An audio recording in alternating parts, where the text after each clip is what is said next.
in the month of June and July. So far, the Kenyan National Human Rights Commission, or Kenyan National Commission of Human Rights, has actually reported that 60 people died because of police brutality, and those are extrajudicial killings. 26 people are still missing, and we have no idea where they are. Some of them were abducted by state officers. And also, IPOA did say that yesterday, when they were appearing before the Committee on Security of the National Assembly, they did open up and say that, you see, we understand that there's a special unit within the police force that has been doing these killings and abductions. I want to introduce my guests once again. Of course, we have Kathy Rungu. Thank you so much for staying with us once again. Thank you. And Jim India, so just is a little bit late, but made it all nonetheless. Thank you so much for coming, Jim. Thank you, Brian. How is your morning? My morning is breezy, cool, a bit cold, but I think better than the last couple of weeks where Nairobi has been unbearably hot.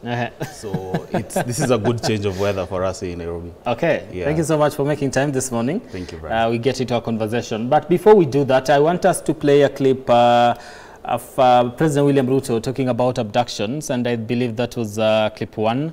I don't know if my director can get that. Do we have that, Kasa? All right, thank you. So let's roll. Under my administration, I do not want a situation where a Kenyan disappears. There were days when people were found 20, 30 in Rivayala here, executed. I want to promise you and to promise the people of Kenya that under my administration, there will be no Kenyans in Rivayala or any other river or in any other place.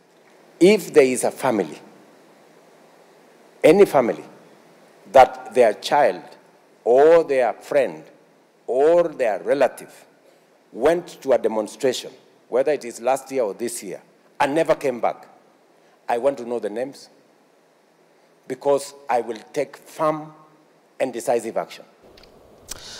All right, firm and decisive action. Under my administration, we will not see this again. Yet 26 people have disappeared without a trace, and we have nowhere to trust. We can't trust them. We don't know where they are. And of course, when it comes to justice, of fighting for justice for these particular individuals, there's little that seems to be happening on that particular front. I want to start with you, Jim. How did you get here? And why is the commitment from the head of state so much different from what's happening on the ground? So of course we got here over a number of years. This case is not unique to William Ruto. It is not unique to his regime. As he pointed out, that there was a time that there were bodies being found in Rivayala. That was in their last administration, Uhuru and Ruto. And of course, we know that even during the Moi time, these were tactics that were used to suppress any form of dissidence when we had the clamor for multi-party democracy. And there was a feeling that when we promulgated the new constitution with a comprehensive Bill of Rights, that then this was a thing of the past. And one of the things that we did is then instituted the IPOA, and assumed that then IPOA would play that role. Because one of the things that Kenya has consistently been flagged for, both locally and internationally, is abuse of power by the police force. Even at the United Nations level. In fact, in 2020, when we were doing a periodic review, one of the things that was flagged that Kenya needed to work on its police service. There's another periodic review that is due in 2025 next year, and we wonder what Kenya will say now that we are members of the United Nations Human Rights Council and are in charge of doing that particular review. So that has been, and it's uncheckered power. Think about it like this. I think many of us can relate with high school, where you had prefects who had uncheckered power. If you went to some of those schools that a few of us went to, prefects were the high and mighty. They could do whatever they want. They could beat up students. They could punish you physically, and they would take them nowhere. And they lived well. And they knew they could do that because they had the blessing of the school principals. They knew that as a student, if I went to the school principal and said, the head boy has beaten me, there's nothing that will be done to the head boy. Okay? And so that kind of violent institutions, which we take a boarding school as an example, that kind of violence is what is replicated in the state, where you have the police acting as prefects, but they have the blessing of the principal, in this case, the commander-in-chief of the armed forces, who consistently then allows them to go through this uncheckered power. And this uncheckered power, if not well managed, because always it is when there's a threat to the state. What Kindiki said the other day, that national interest versus public interest. Yeah, national interest outweighs that. And I believe that we need to sort out your mic. So, Kathy, let me come to you. How did we get to this particular point? Because you have an executive that to some extent, you know, vowed to do something different from what we are actually experiencing in the nation at this particular moment. And you see, there seems to be a disconnect. I don't know, somebody will say to some extent living in denial and not taking full action on this one, or maybe you just did not mean the words that you actually pronounced.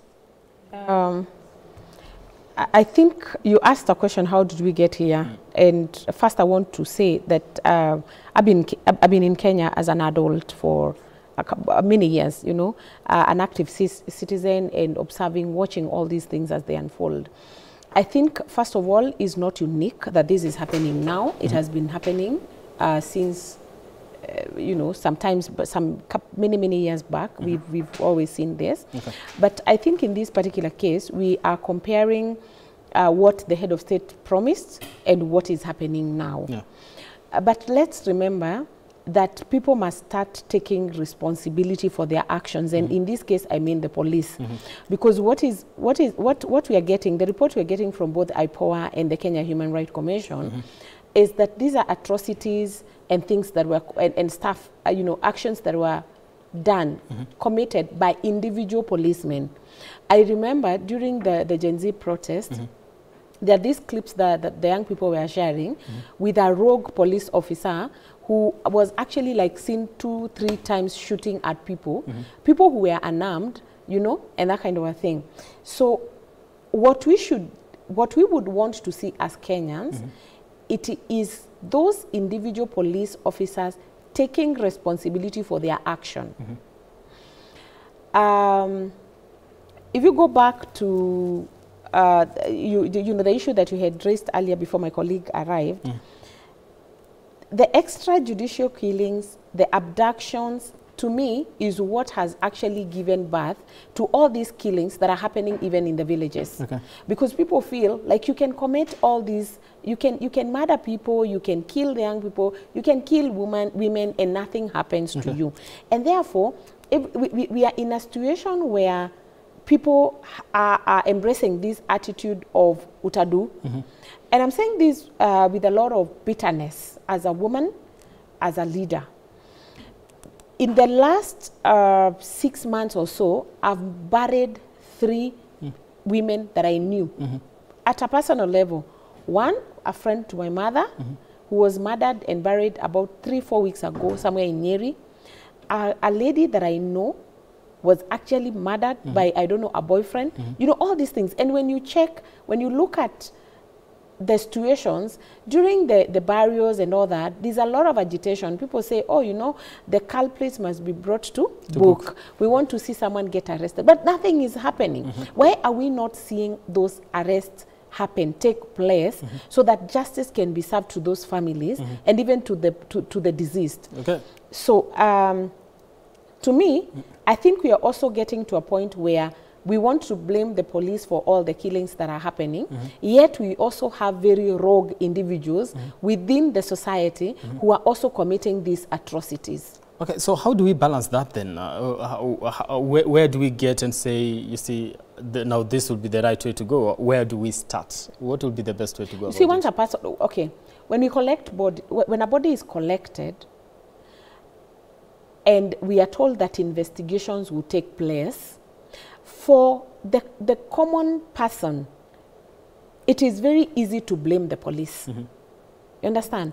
And say, you know, all this is being committed by the police. That is very likely, because the police are also known for such. And they have been associated with killings, with abduction, and such, you know, manner of things. But then, we also have people within the society, and we must start identifying them.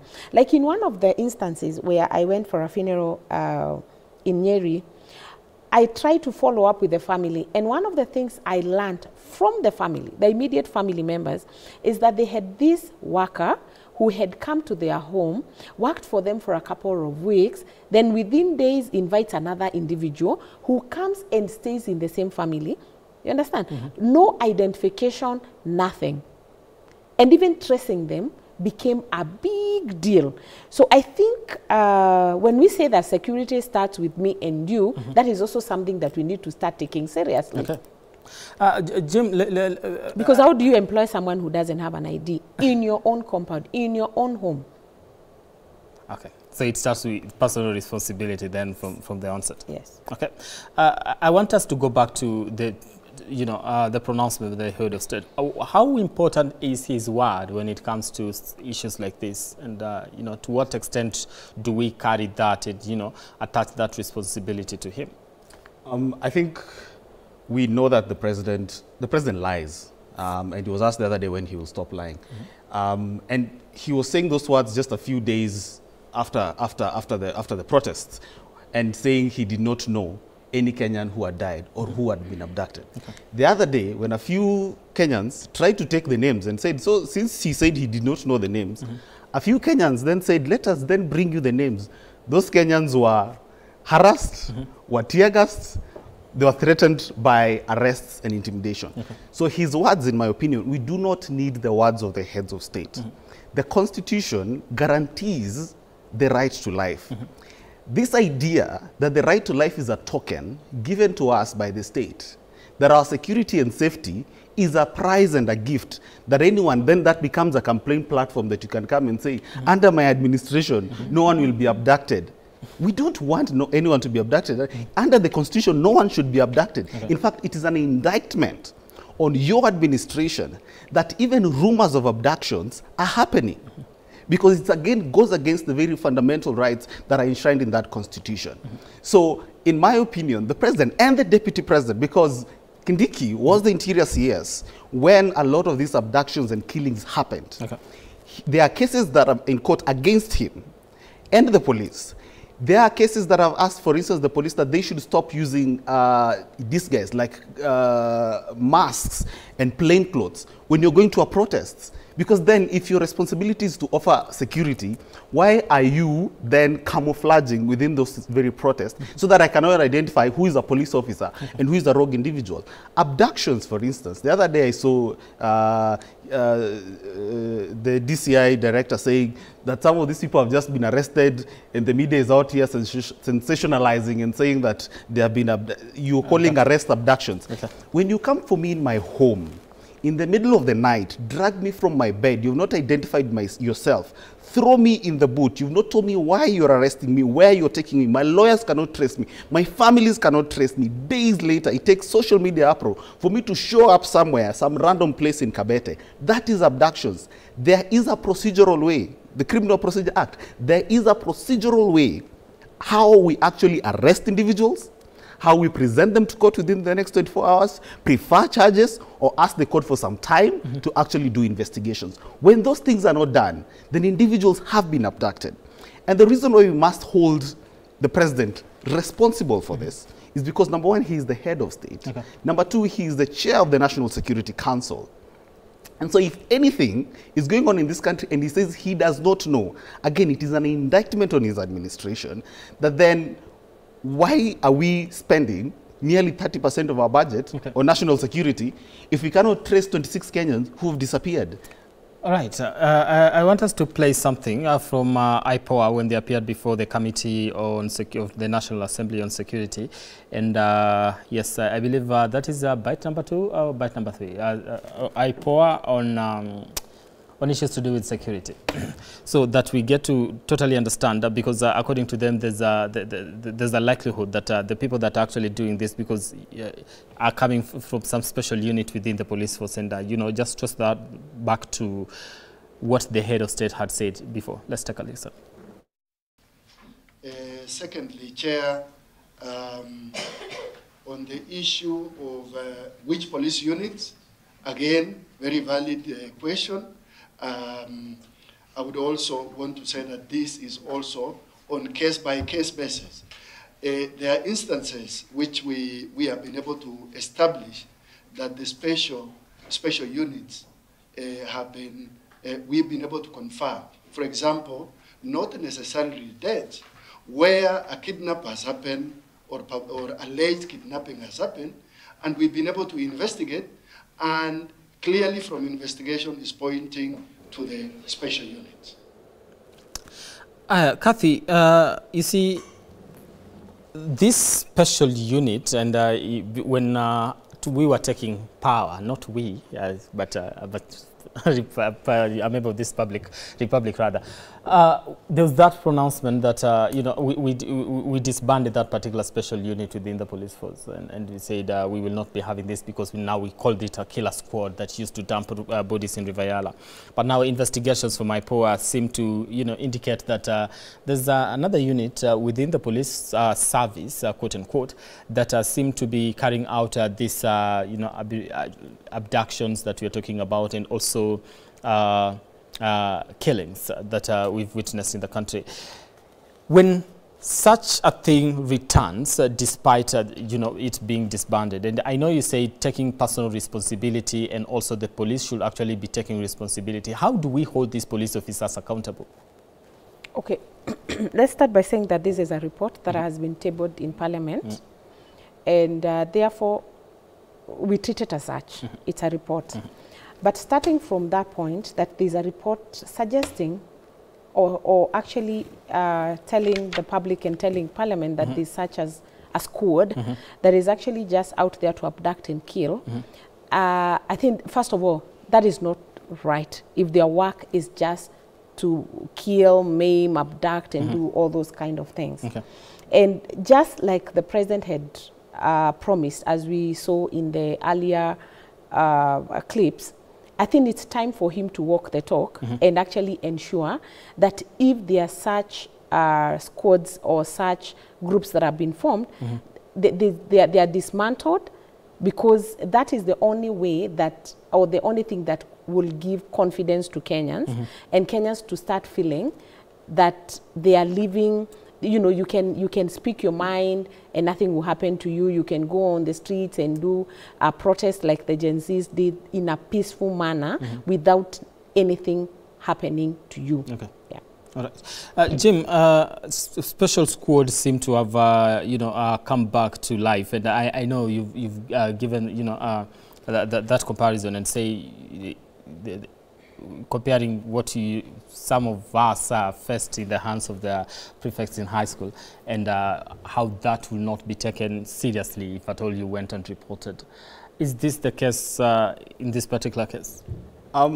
So we had SSU, which we were told would be disbanded immediately.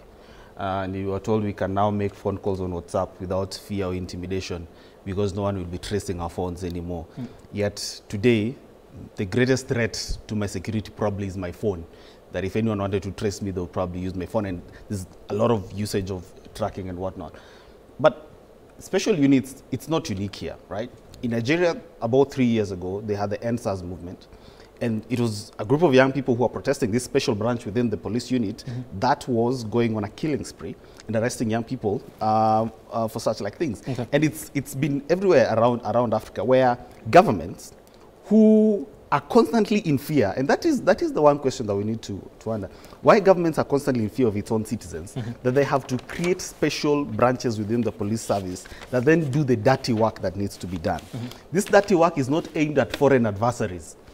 If it was aimed at neutralizing foreign adversaries, that we might have a discussion on that in terms of national interest.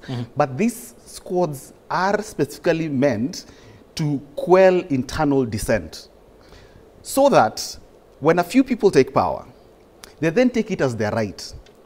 And when you, Brian, or myself dare raise any questions and ask them any questions, we are told, how dare you? How dare you ask us questions? Why? In fact, we are told, why didn't you ask Uhuru? Why didn't you people protest when 30 bodies were found in River Yala? Why are you protesting now? We are then labeled as people who are just jealous of this God-given government. And you wonder, for crying out loud, the fact that we did not protest under Uhuru does not mean that we rubber-stamped what he was doing. And that's the thing about monsters. The more you feed them, the more they get bold. And then one day they will eat you and they said, but you enjoyed it the last time I beat you. Because when bodies were found in Rivayala and Kenyans scrolled and said, oh my God, this is so sad. This should never happen again. And then we went back to our business. What the government of the day understood was that we actually approved of what they did. When William Ruto sent his rogue police officers to the streets to kill 60 young Kenyans the other day, and a few Kenyans dared protest, the question was, why are you protesting now? Things are better now under Ruto than they were under Uhuru Kenyatta. And that in itself is the problem, that people feel entitled. When they get to power, they feel entitled to do as they will. They feel that they have the entitlement to reign without being checkered. They forget that the power that they have is not absolute, and that it must be tamed. Right. And it must be tamed within the guardrails of the Constitution, which includes the right to life. Now, that report, of course, yesterday, when we were actually in the at Parliament buildings listening to what we were actually presenting, another victim, that is Dennis Kamotho, was arrested by officers at Rongai in Kajiado County, arraigned in court at Ngong Law Court, and later remanded at industrial prison awaiting processing of his cash bail, but could not be traced when his advocate went to release him. Now, the agency, also the Kenya National Commission of Human Rights, also disclosed that since the demonstrations began, they have recorded 60 deaths, including those of 3 minors, 71 cases of abductions and enforced disappearances, and 1,376 arrests across Nairobi, Nakuru, Migori, Homa Bay, Kisumu, and Eldoret, as well as 601 injuries. Now, it's important to note that these 601 injuries are injuries that resulted from gunshot wounds. So that is what they said yesterday. We take a break here on the program. We continue the conversation on return of state abductions in the country, and what this means for the nation, and whether we are actually safe or not, because some of the people that have been abducted in the recent days are people that have been very vocal when it comes to criticizing the government. What does that mean when it comes to freedom of speech? We'll be looking at that when we come back. And also the issues of femicide. It has been on the rise. 97, not a small number. We'll be talking about that when we come back.